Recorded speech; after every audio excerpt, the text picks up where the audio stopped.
Hey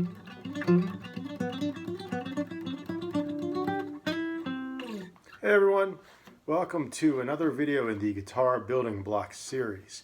However, this time we are going to deviate from the path we were on previously with the major and minor scales and conquering the fretboard, and talk about another subject that is also very important, and that is warm-up exercises. Now, basically, when you are prepping for pretty much something that involves a physical and a mental element to it, sports being one example, there is a warm-up process. And as well as warming up your body from a physical sense, there's also the mental preparation involved, so that whenever you go out and you're competing against a component, it's clear in your mind what your objective is, and that is to win against your opponent. So even though in this case it's not really an opponent that we're going against, unless you consider taking control of the guitar and making it your own, so the guitar would be your opponent. That's one way I suppose you can take a look at it. But we're going to go through some examples and further discuss the importance of the warm-up process.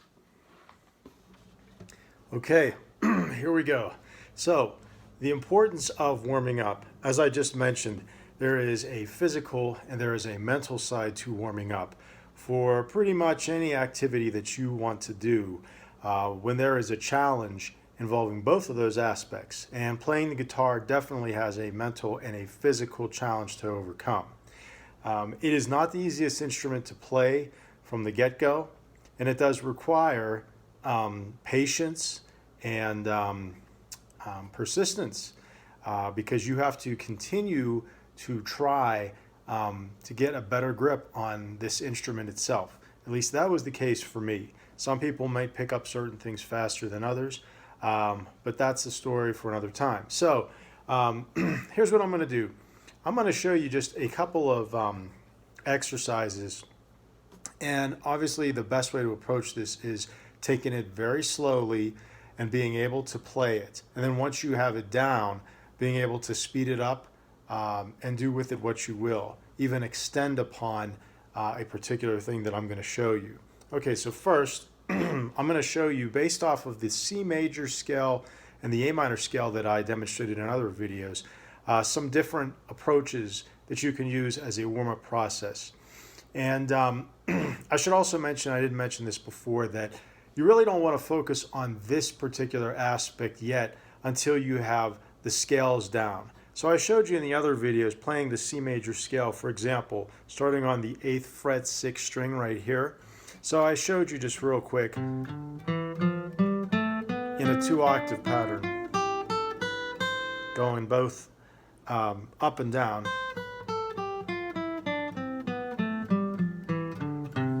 And you hear, you want to be able to play it, not even that fast, but you want to comfortably be able to go from one note to another and also go from one string to another.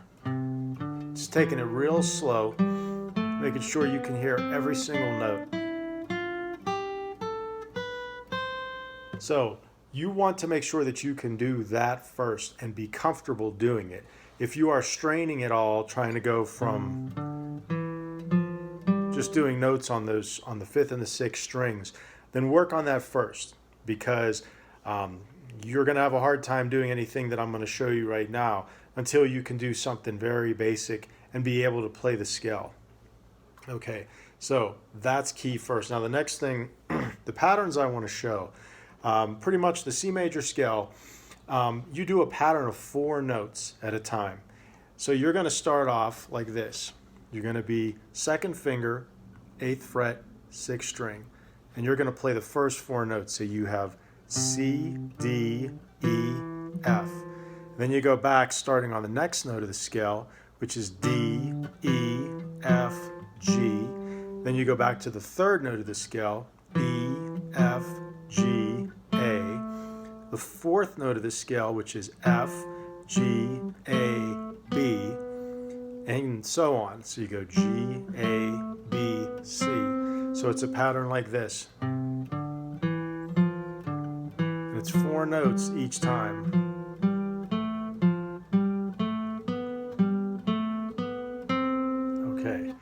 So the same thing on the A minor scale, 4 notes at a time, and you're starting down here on the 5th fret, 6th string, which is A. And if you remember, the A minor scale and the C major scale, they're relative to each other. So basically it's the same exact notes, just starting on a different position. So you have A, B, C, D, then you have B, C, D, E, then you have C, D, E, F, then D, E, F, G, and E, F, G, A. Okay, so 4 notes each time. So like this.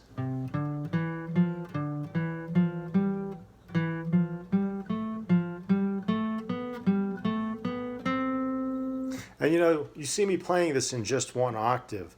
Actually, I didn't think about that before, but try it in just 1 octave to begin with.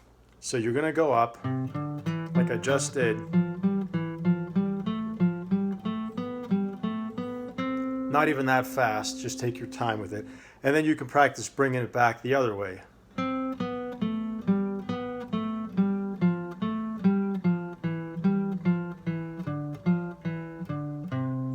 the same thing on the A minor scale.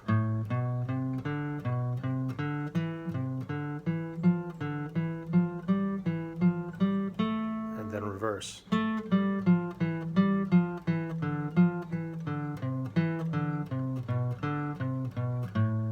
Okay. So that will probably take a little bit of time just to get that down. I mean, so I would focus on just being able to do it one way first. So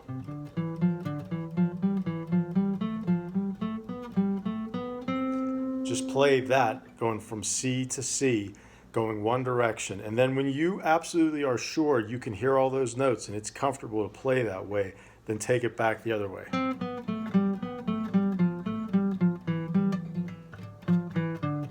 Messed up right there. And the same thing with the A minor scale. So that is one exercise. Now, if you are a more advanced player and some of the stuff I've told you, you're like, yeah, I know all this stuff, Matt. Show me something that's different. Well, okay. You know, obviously there's playing that scale in 2 octaves on the 4 notes per pattern. Going. Okay, I'm playing that a little bit faster, but anyway. So that's one thing you can do. Now here is another challenge you can do. And this is only if you are pretty much more on the advanced side. And some of the stuff I already showed you with 4 notes up and down the scale in 1 octave or up and down in 2 octaves if you've already got that mastered. So you can try this as well. And I do this a lot when I warm up as well. So I'm doing the 4 notes going up.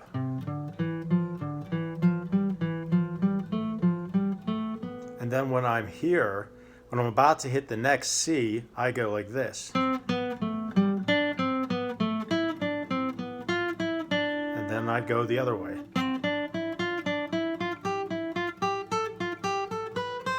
So you mix in going one direction, which is going up the frets, and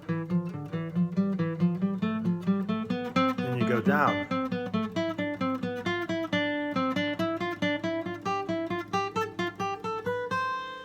So if that's not clear, let me show you what I mean a little bit slower. So you have C, D, E, F, D, E, F, G, E, F, G, A, F, G, A, B, G, A, B, C. That's right. Then you reverse it. So you go C, B, A, G. Then you go D, C, B, A. And then you go E, D, C, B.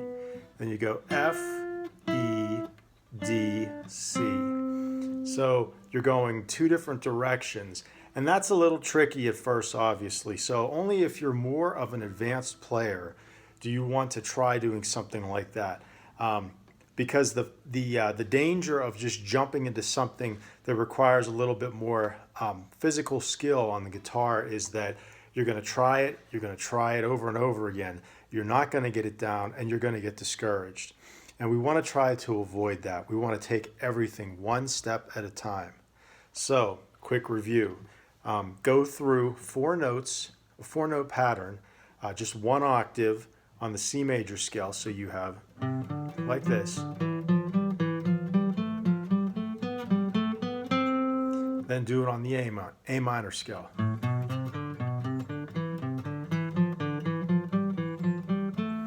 When you have that down, go up then back 1 octave.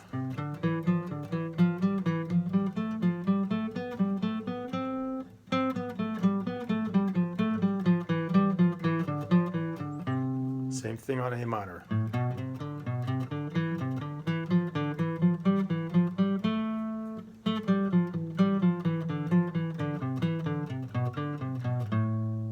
Okay, so those are some ideas that you can use to mix into your warm-up right there. And what is the benefit of doing that? Well, the benefit is, number one, if you do just this, you know, even if you do it and you're going different positions, like maybe you do then the D major scale. If that's all that you do when you warm up, it could get boring for you, for one, and also you're going to be moving your hands in one way only. And the thing about that is your hands are going to get so used to that whenever you try to play something different, it's going to be harder for your hand to adjust. So when you do a warm-up, when you're doing warm-up exercises, there is no set pattern, but I would say that after you do one warm-up pattern that is for maybe a week or two, and you have it down and you feel comfortable doing it, then try something different with it. And that's why I'm stressing doing this with like 4 notes at a time. So maybe you want to start by doing just the C major scale, and then go 4 notes at a time. So that's the thing, is to add some versatility to it. Keep your hands from basically becoming so absorbed with one pattern that it's harder for them to adjust to other patterns. And you know, once you get some of these patterns down, then you want to do as you will with them and make up your own warm-up exercises. So anyway, those are some ones to try out. Give them a try, take your time, and good luck. I also recommend that you utilize a metronome when practicing these warm-up exercises, and start at a speed that is comfortable for you with the metronome. Please subscribe to my YouTube channel. Beneath the video, you should see a red button that is marked with subscribe. And thank you